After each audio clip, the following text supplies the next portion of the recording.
Yes. Hello. There she is. There she is. So Where's my nice to volume? see you. Where's my volume at? Can you hear me, Anna? I can hear you. Yes, Can you see me? I can see you. Can you see me now? Yes. Okay. Hi, All Jonathan. right. Are you ready? I born ready, baby. Born ready. I love it. Okay. It's 1 o'clock. Yes. I've got my coffee. I've got my closer. So let's do this. So everybody, I am so excited for today. And for those of you that are going to be live with us, feel free to type a question in the chat box, and we can. I'm sure Anna will love the random questions coming out of nowhere, and we'll see how she does. And for anybody that's watching it later on YouTube, we'll be sure to answer all your questions as well. I'm excited about this one. I'll tell you, I started my real estate career in Toronto 100 years ago, and no, it was about 12 years ago.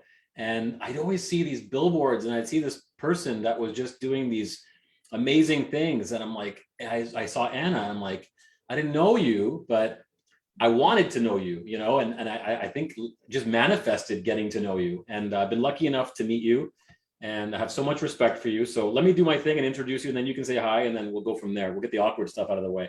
Okay, so for those of you that don't know, Anna Michaelidis, or for people that are not Greek, Michaelidis. Michael, how do you say it to people who are not? Is that how you say it? Michaelidis. Michaelidis. I'm going to say Michaelidis. Is the CEO and broker of record for LePage Urban Realty. She began her real estate career in 2002 at the very same office that she now leads. Anna earned her reputation as an industry leader and top producing realtor before taking the reins herself in 2016, solidifying her place as the youngest CEO in the brokerage's history. You're like Doogie Howser. She now proudly carries the legacy of past generations and keeping Urban Realty's values and culture alive while evolving into a modern state-of-the-art brokerage. Anna's greatest joy comes from leading her team, intently focused on nurturing talent, some of your talents here, mentoring future leaders are here too, and elevating the industry with a do more and know more work ethic. Anna is spearheading her team to help reshape the future of real estate. Hi, Anna.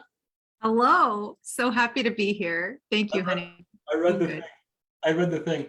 Thanks for being here. I'm so excited. I got so many questions. I have so many questions. I'm just going to start right away. Is that cool? Yes, please. Okay. So you started your career in 2002. 2002. Yeah. What made you want to first? Okay. Well, let me slow it down. Did you always want to be an owner? Did you always want to be a leader? Like, how did this come about? How did you get the bug to step up and lead? Well, I would say yes. I think I've always, been someone that kind of takes the reins and always, holds the responsibility. I've got wide shoulders for a reason, so I definitely like to use them. In terms of coming on as the broker of record, countless reasons, really. For me, at that point, I was perhaps ready for a change, for a new challenge. Perhaps it was that sense of duty that I have. I love my work family. I am incredibly devoted to them. And maybe the control freak in me thought that no one else would be able to kind of care for them and help them as much as I would. I recognized really early on in my career that helping others succeed really filled me up, perhaps even more than my own successes in trading. Maybe the other part is I'm just a little bit crazy. So I thought I could do it. So I did it. That's amazing. Hold on, I got to do this. Look at this. I already forgot. Okay, so I know, disaster, but I've got it on Facebook, so it's fine. I'll save it off that. So that's just amazing. It's such a huge step to even think that big and to take on that responsibility, because when you're taking on that role, your motivation is not monetary. Your motivation is not selfish. It's really to contribute and to give, which I think is the best gift, which is why I do these interviews, because I want to give back to the industry that's been so good to me. And I try to seek out people like you that have given back so much. And I told you, you were inspiring me before you even knew it. And that's the thing, right? So leaders like you walk a path, that inspires people. And sometimes we have to be cognizant of that because there's always people watching and you never know who you're inspiring. So I personally just want to say thank you because you always inspired me with your energy and your vibe. You're such a good, I loved your marketing. I just always looked at your marketing like it was so fresh and so clean. And it's still like that today with your brokerage. Was that all you, or did you have a marketing person? What was that? It takes a village, it takes a village. But for me, it's really important that anything we do is really kind of authentic to who we are. We're definitely not that corporate stiff kind of office. Yeah, it's like a family run deal. Absolutely. People. How many people are in your company? I think we're around 80. That's a lot. It's a good number. So how do you balance it all? You're a mom, you're a leader. Are you still selling real estate? The only selling I do is kind of backing up my team. So I'll usually come on board with them for listing appointments or buyer appointments, or I babysit their own personal listings. Yeah. Okay. So is balance a myth, Anna? Is it something that can be achieved? We had dinner about a month ago when you were in town, and I think we talked about balance. I think it's a myth, Yes. but I would love to hear your perspective as a mom, as a female in the industry. I have so much respect for females in the industry that are moms running a household, being a mom and being successful. It's not easy. So tell me about the balance. How do you manage that? Well, I guess how you do anything is how you do everything in life. I always try to leave things and people better than when I find them. I don't know if balance is the right word. I just, do my best with whatever's in front of me. So whether I'm with my team, with my clients, with my family, with my friends, I am present. I am there 100%. I want to take it all in. And, my phone is permanently on silent, which I think probably helps me be more present. Really? Yeah, that's true. Because I tried texting you a couple of times and this person is on. So tell me about that. Is that, are you trying to get back some time? What made you realize that your phone was possibly getting in the way of being present? Was it something your kid said? Was it something that you just came to realization yourself? Well, you're sitting there at a meeting and you're intently talking, and then their phone buzzes and instantly it's, their eyes are on their phone and you just lost that whole connection. So for me, my notifications have been off for a long time, but last year I literally put it on silent and I've not turned it back on.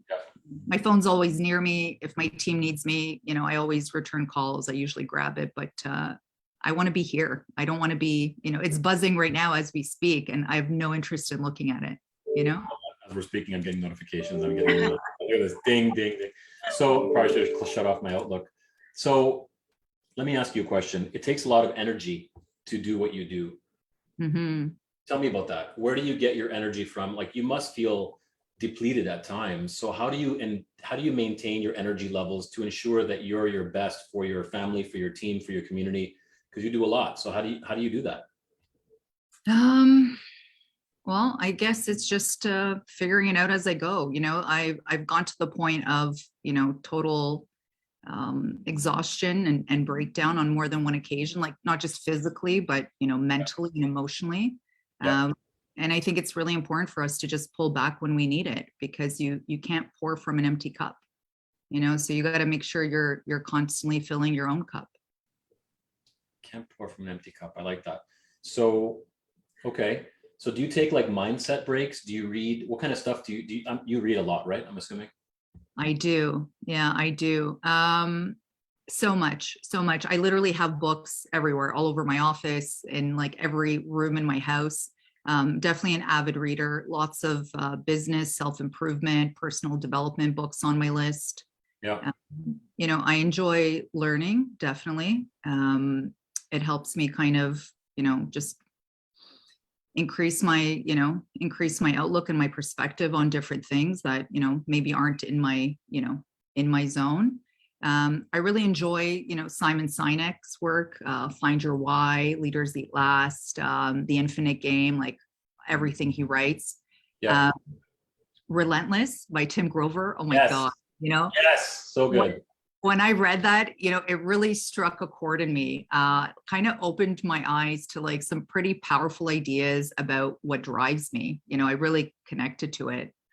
On a more personal note, a few years ago, I read The Power of Vulnerability by Brene Brown, and that really cracked something in me, like the masks we wear and how we protect ourselves. And I don't know, it was beautiful. But on the spiritual side, Yeah.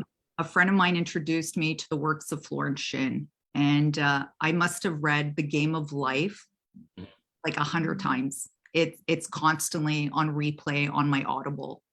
Okay. Why? Yeah, What is it about that book that causes you to re-listen to it? it just triggers my mind to like, remove itself from all that doubt and all that negativity and just focus on what I want, not what I don't want. I love that. I'm going to read that. Thank you for, I mean, Relentless has probably had one of the biggest impacts on me, I think, of all the books I've read so far. Mhm. We have a mastermind group that we've nicknamed the Cleaners. So, Yes. right? I was actually going to call this Coffee with Cleaners, but I didn't want everyone thinking that everyone I'm talking to is like mopping and, not that there's anything wrong with that. But anyone who's read the book knows what a cleaner is, and Anna's a cleaner. So who inspires you? Like who is your inspiration? I guess who is your inspiration, in life up until this point, and who have you now looked on to give you inspiration? Who do you draw from?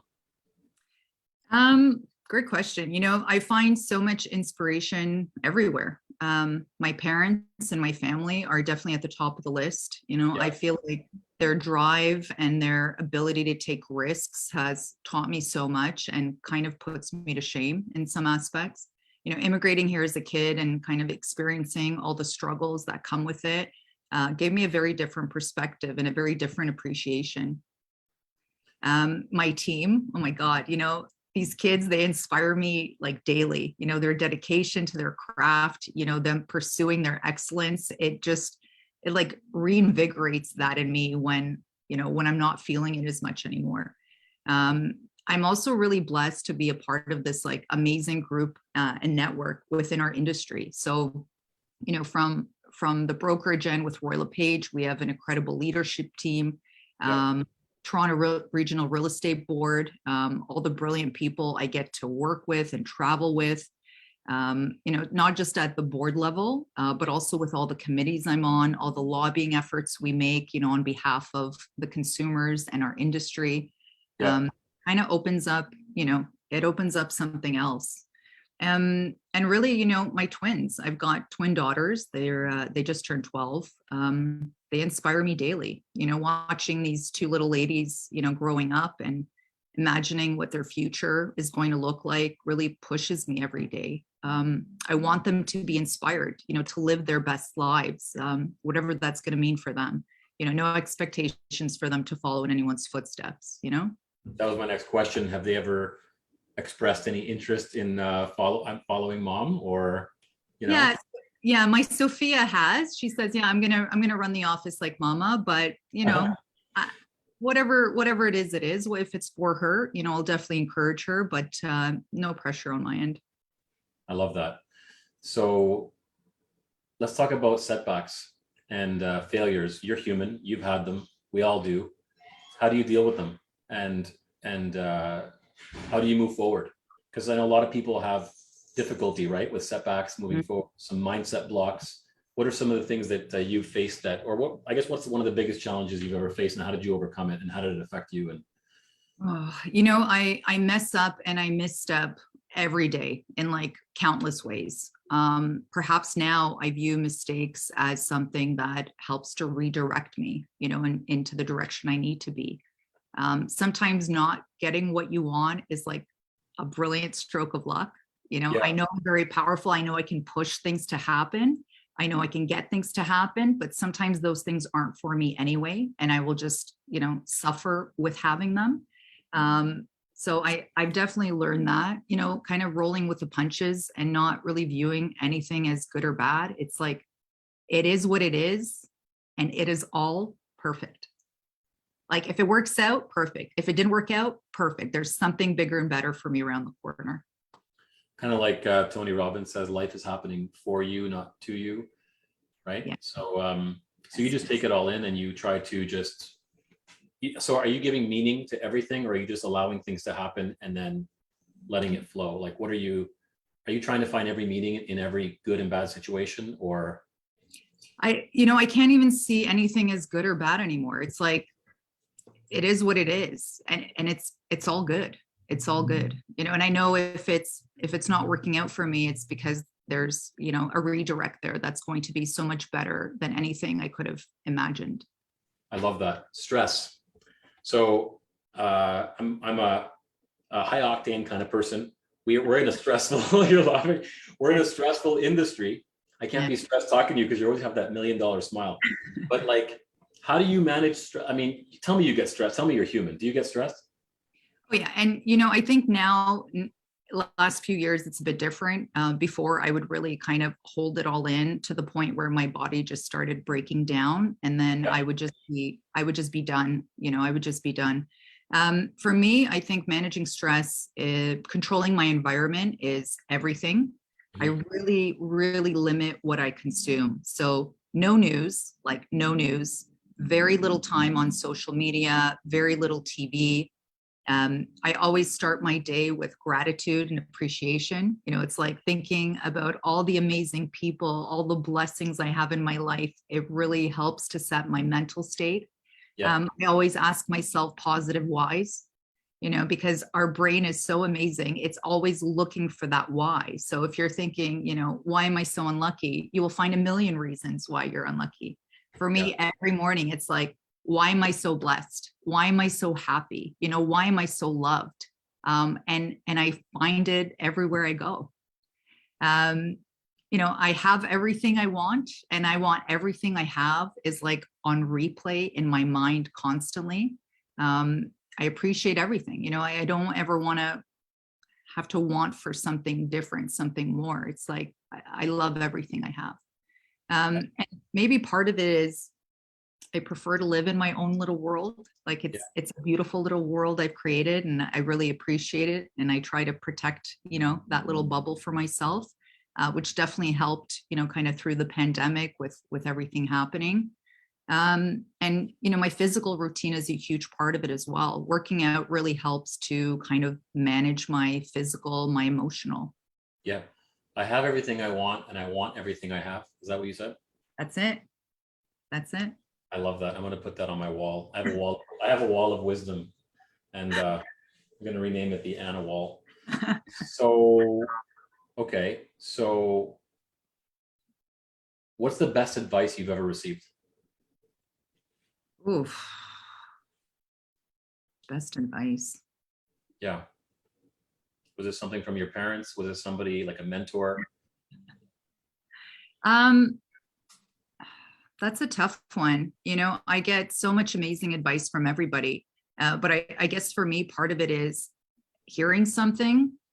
Sometimes I recognize it's for me or it's not, even if it's great.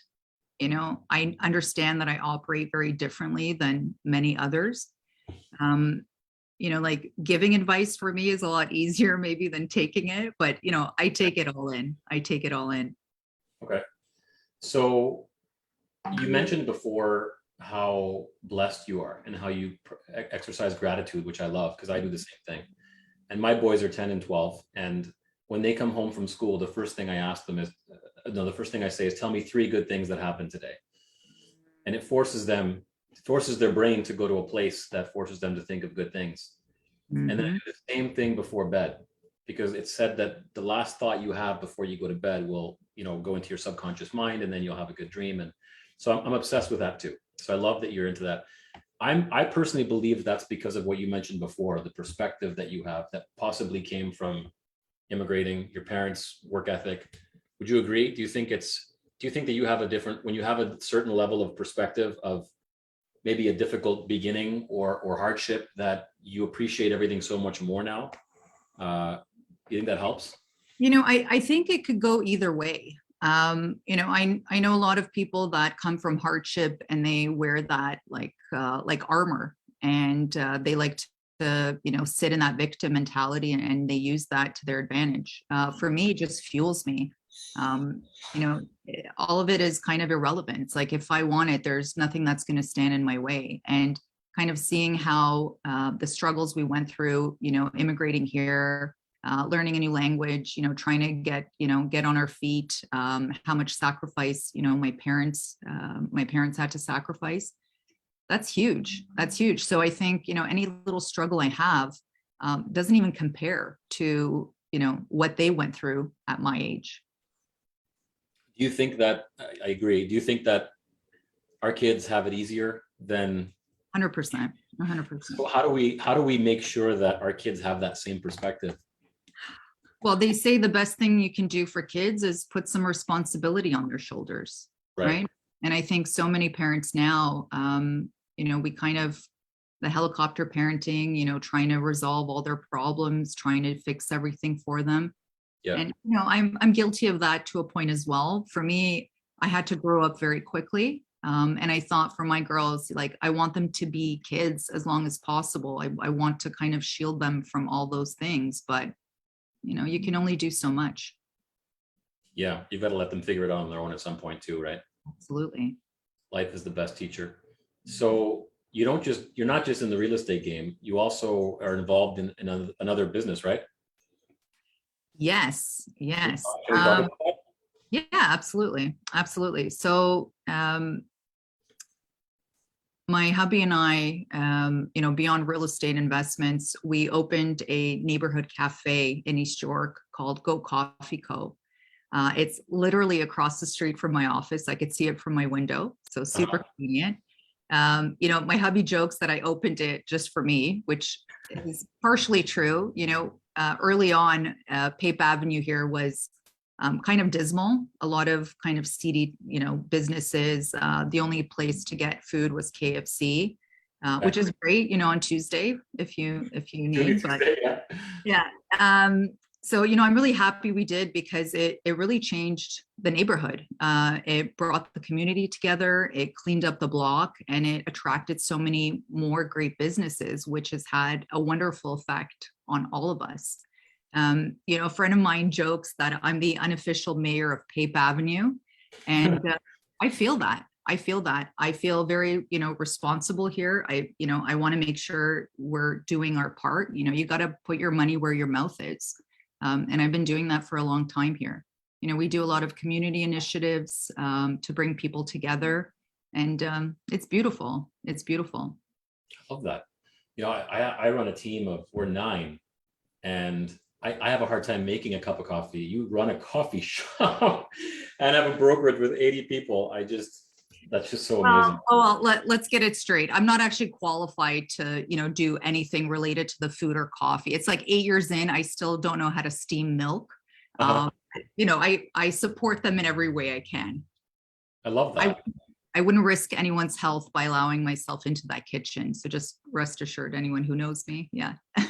So you didn't know anything about the coffee business. You just wanted to contribute to the neighborhood and do something great. So were you scared? Did you have any doubts? Sure.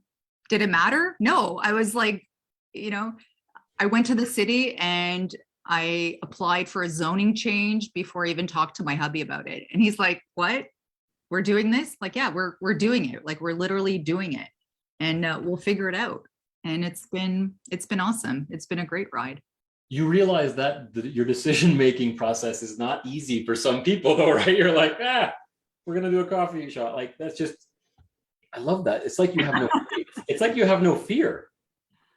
That's so cool. So, all right, what's next? What's next for Anna? Like, let's just talk 5 years. What's your 5-year goal? Do you even think that far ahead? Or are you just going day by day?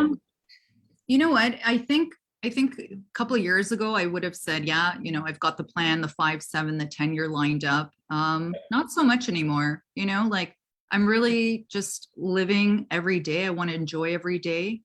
I don't have any exit strategy, per se. Am I grooming some of our most amazing realtors for an eventual takeover? 100%. Yes. Yeah. But there's, no real strategy for me now. At this point, I'm really focused on growth for myself and for my team, open to whatever opportunities, come up. I used to think I can control everything, and I tried really hard to, but life has shown me that that's not really the case. Yeah, So I made that decision to just enjoy the ride and see where the universe wants to take me next. I love that. But you're still enjoying the real estate game. I love it. I love it. I'm now on the board of directors with Treb, so that's really added a whole new dynamic to my my day to day. But What's that involve? Well, how does that consume your time? What do you have to do there? a lot of time, definitely a lot of time. I think I've been out traveling with them more in the last month than I've been able to spend in the office. So it really helps that we have an amazing team of people, and obviously the technology, helps too. We're doing, lobbying calls with MPs, locally while I'm in New York, or like we make it work. We figure it all out. But, yeah, it's just a different facet. It's like a different opportunity. It opens my eyes to very different things. But, for me, my passion is definitely in our industry. And it used to be in trading and helping and protecting my clients. And then it shifted to me, supporting and helping my team. And now it's kind of growing to more, our members and the industry in general and consumers, and especially with all the changes that I'm not going to get into it, but the government's pushing so much right now, especially in Ontario, that we really need to have the right people lobbying for our needs, because you know how it is, like the wind changes, a new government rolls in and everything's out the window. But the problems we have today will continue if someone's not fighting to kind of resolve that. I can't think of a better person to fight for anybody than you. So I'm glad that you're there fighting the good fight. Okay, so I'm 19 years old. I'm young and eager and ambitious. What advice would you give that person?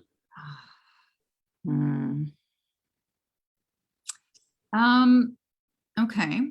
So I would say this, that saying, if you want to succeed more than you want to breathe, you will be successful. Mm-hmm. Yep. That's it. Once you find your why, that thing that's fueling you to accomplish that, to be your best version, that's all you need. Like most things, if you have a reason why it will work, or you can have like 100 excuses on why it won't. For me, I just focus on why I will make it work, because if I look at all the reasons why I will fail, it will just overwhelm me and it will stop me in my tracks. So I would say don't engage with anything like that.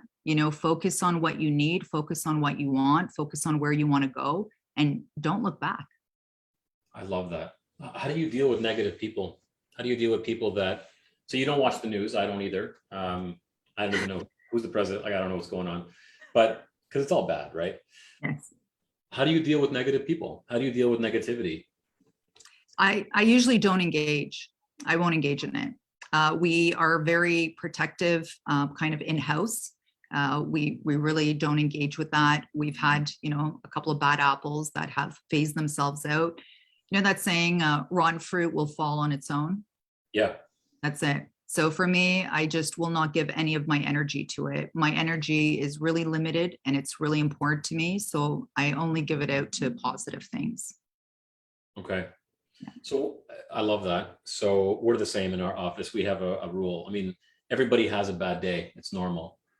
But what separates, good from great is still doing it, right? Those days you don't feel like it, can you still put on a smile? Because a yawn is infectious, a sour face is infectious, and just as much as a smile is, right? So yes, I love that. I want to come to your office and just feel the energy. I bet your energy in your office is off the charts. Amazing. I set goals every year and I look at them often. I have a vision board that I make every year. It looks like a grade 7 student made it. It's on this Bristol board with like pictures of things. Yeah. Do you do that? Do you do any visualization, or how do you set your goals, and do you share them with people? Like, tell me about that whole aspect of your mind? Yeah, so definitely I set goals. I visualize what I want. And, I think it's really important for all of us to have that.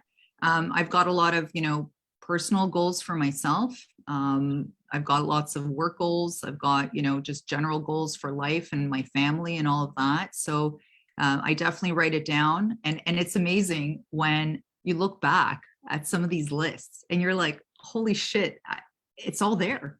It's all there. It's so powerful to be able to kind of verbalize that, and you kind of put it in your subconscious, and then magically, before you know it, there it is. Yeah, goals are huge. Goals are huge. I love that. I'm trying to find like a kink in your armor and I can't find it. And it's like you're so well put together and you're so well spoken, and you are human. Yeah, you have bad days. Okay, so you wake Yeah. up. You wake up in the morning. Yes. And have you ever had a day where you just don't want to go to work? No. Why? No.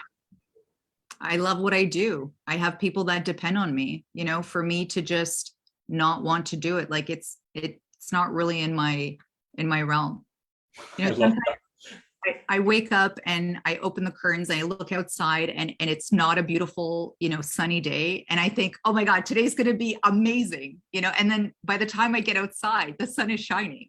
It's like, Yeah. did I do that? Am I that? Maybe I am. If you manifested the sunshine, you probably did.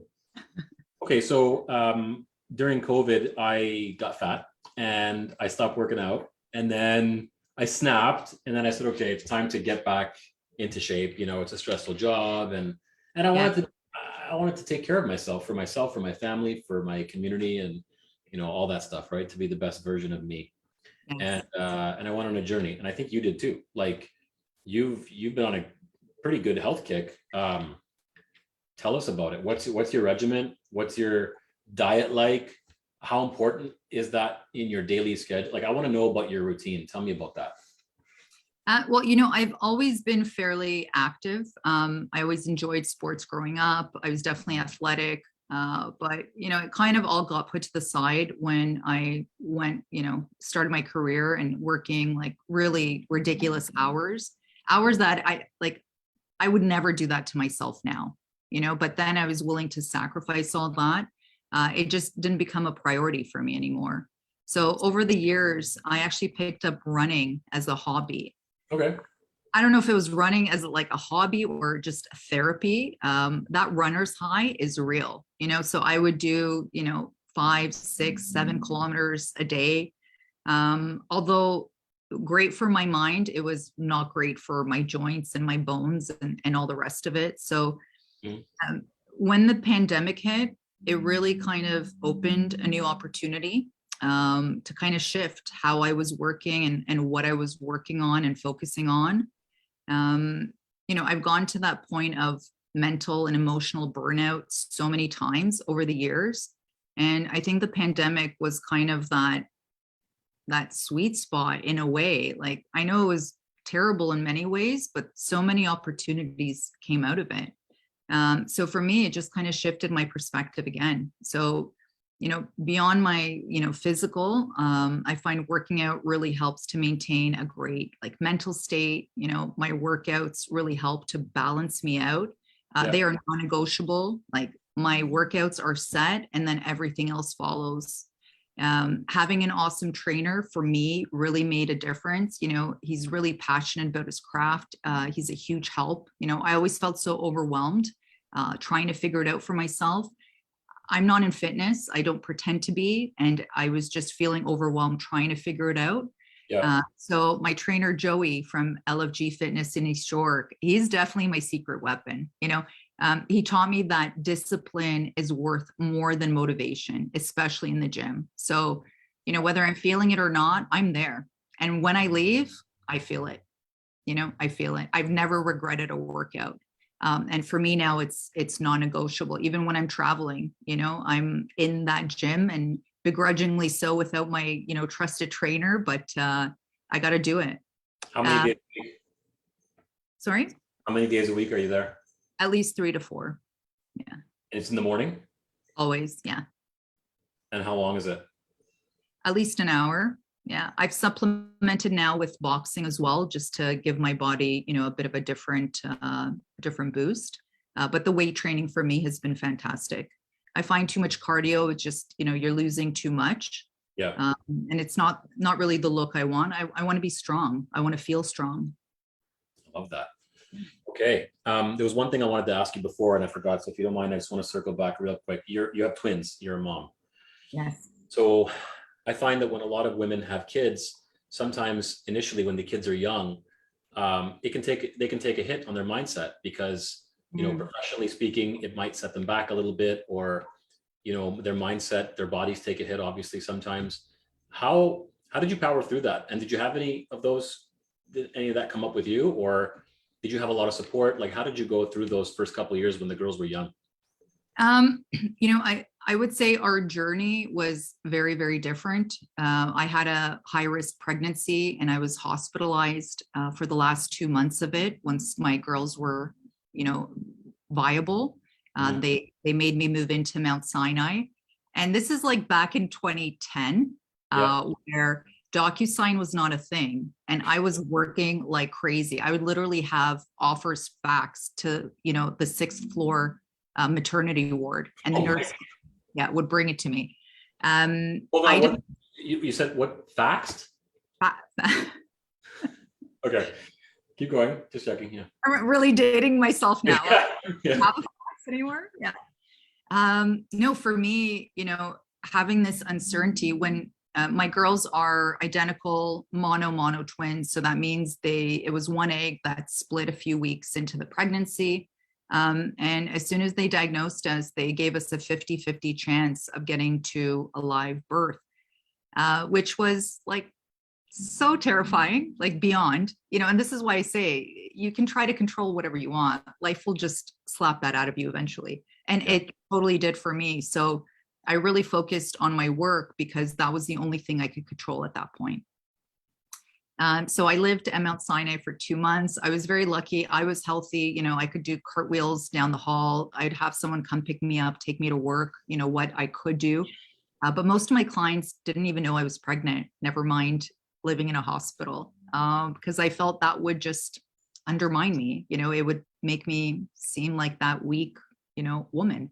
And if you know me at all, like that is definitely not in my wheelhouse. So the kids were born and they were 2 months premature, and they were, just barely 4 pounds each. They spent a long time in NICU. Yeah. So it was definitely interesting. It was definitely a very different kind of journey for us. For me, work kept me sane. It kept me going because that's something I could control. It's something I could focus on. It's something I could do. So you didn't stop working?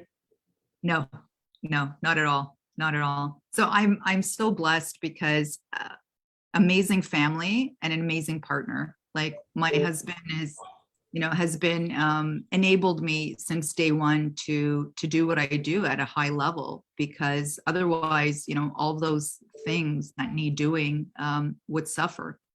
But mind you, I think as women, we take it all on and we think we have to.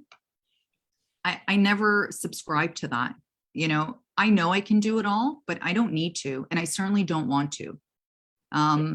Because again, you can't pour from an empty cup. When I'm filling my cup with everything I do and all my accomplishments and all these amazing things that make me a better me, I think it reflects on everything else in my life.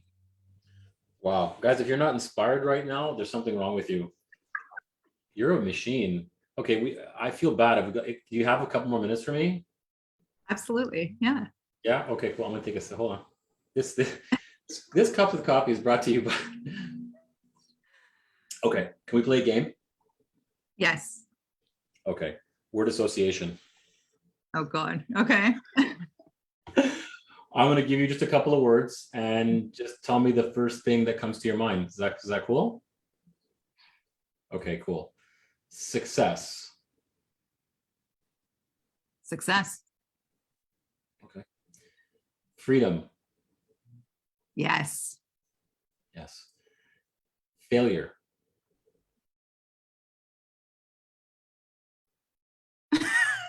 You're struggling. You're like, what does that mean? What is that word? No, that's kind of everything. What's That's the kind first of thing that comes to your mind when I say failure? not in my wheelhouse. It's like Okay. redirect, lessons learned, Okay. Obstacle. daily challenge, Okay. Discipline. everything. That came fast. Money. Energy to be circulated. I read something this morning and it said, I'm going to screw it up, but it was something along the lines of money. Money isn't everything unless you give it all away. I kind of like that because it was like Yeah. so good. So good. Yeah. Actually, DK, I've been quoting that one for a long time. It's like money doesn't buy you happiness, but you can give it all away. Like it doesn't buy you happiness, it makes others happy. So if you're in that position to give, absolutely. Yeah. That's you said it right. That's what I was trying to say. Family. Love. Mastermind. You. Wow, I'm honored. Faith. Yes. Yes. Yes. Legacy. Ooh, that's a tricky one. That's a tricky one. I think for a lot of people, it's like what you think you're leaving behind, but what true impact have you had? It's kind of amazing when you come across people that, you haven't seen or you had a connection with years ago. And it's like the mark you make on people. It's like mind blowing sometimes. You don't know what kind of effect you have. Yeah. Well, there's who we are and there's how people see us. And it's two completely different things. I remember once somebody said to me, they wouldn't reduce the price of their home because it was the family home. And I said, it's really overpriced. It was, and I was just trying to help. It wasn't even my listing. I was just trying to help this person. Right. And this person says, well, it's my family's legacy, this home. Mm-hmm. And I said, respectfully, I disagree. I think your parents' legacy is you and their grandkids. I mean, a house is not a legacy.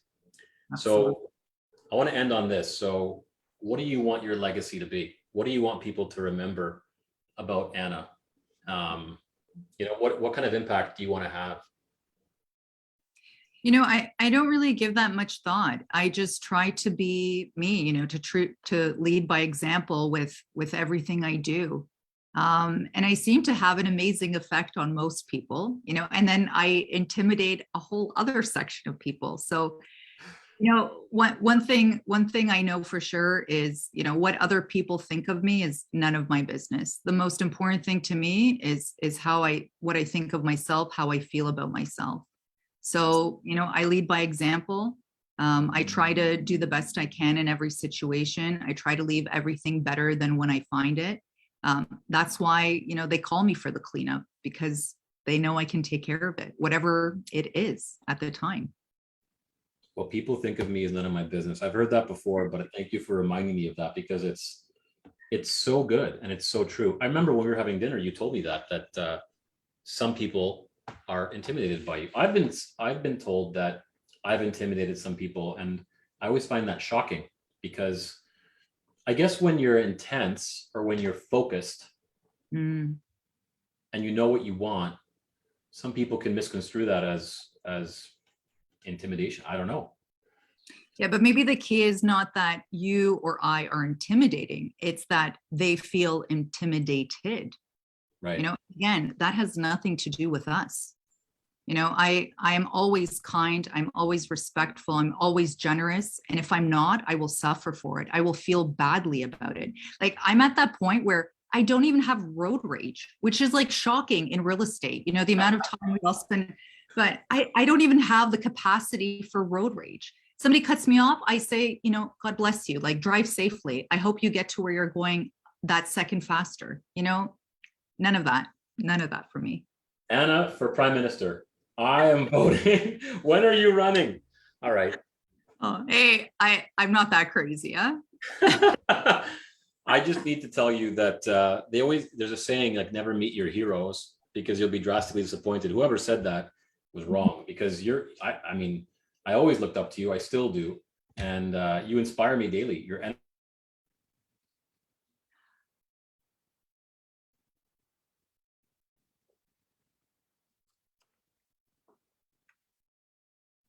And I lost you.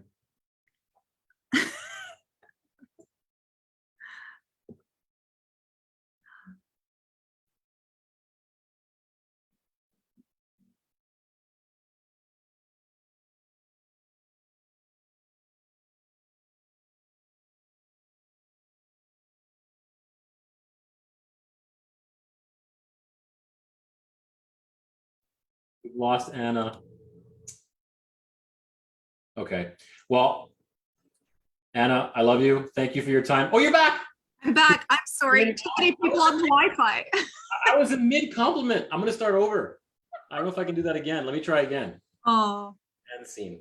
yes. Thank you for your time. Thank you for your contribution to me, to the industry, to everybody. I mean, you have such a lasting impact on everybody, and you're such an inspiration and such a positive person. And I just wanted to tell you that I've always looked up to you, and I still do, and I draw so much inspiration from you, and I know a lot of people as well. So thank you. Thank you for being you and for everything that you do. Thank you so much for having me. Looking forward to our next dinner. Me too. Me too. Yes. Yes. Guys, Awesome. thank you so much. And I'm going to have this on YouTube later. And Anna, again, thank you so much. You're the best. Thank you, guys. Have a great day. All right. Thank you.